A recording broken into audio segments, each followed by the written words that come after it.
My Father's Death Still Hurts by Michelle Stevenson. I know exactly what can change a person's life in the instant. What you may ask. When I was 12 years old, my father was diagnosed with pancreatic cancer. At this age, I wasn't very aware of what cancer was or what it could do to a person. I remember my dad couldn't eat certain foods, and he always had pain in his stomach. I remember my father would always help me with my schoolwork and was my best friend. He taught me everything from how to use a computer to how to fish. He was the best blessing God gave me. No one could ask for a better father. He always went out with my sisters and me to go salsa dancing. As a family, we would have the best times in the world. When he was diagnosed with pancreatic cancer, my two sisters and I formed a salsa group called Triple Threat. That year we performed in the fourth annual Salsa Congress. Unfortunately, during the month of April, my father failed his chemotherapy and was admitted to the hospital. I remember going to the hospital every day after school. He was so weak. On May 17, 2003, God decided to take my father to heaven. I was too young to understand what had happened. Of course, I was devastated, crying every day. My mother forced me to go to school the next day.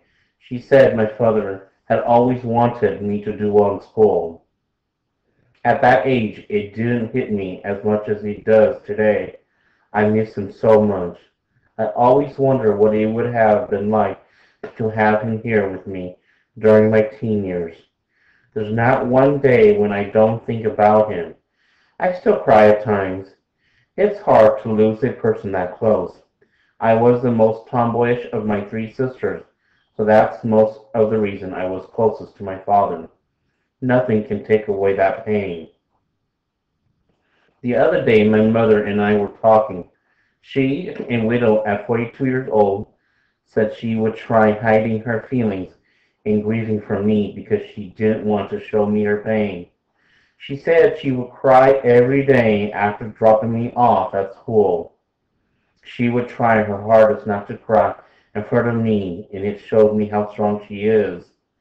Then when we were talking, it hit me. I don't have a father. After 3.5 years, that just hit me. I will never have my dad to walk me down the aisle. I will never have that father figure.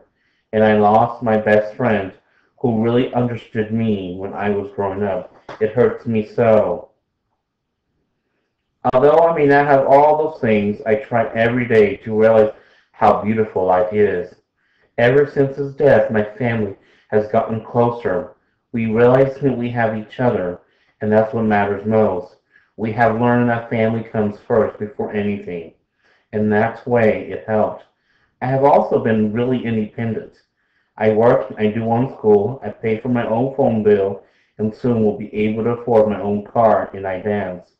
I also try every day to appreciate that I have a beautiful family and a loving boyfriend. So in my opinion, a death, no matter who it is, can change lives. My father was my hero. I thank God every day that he was in my life.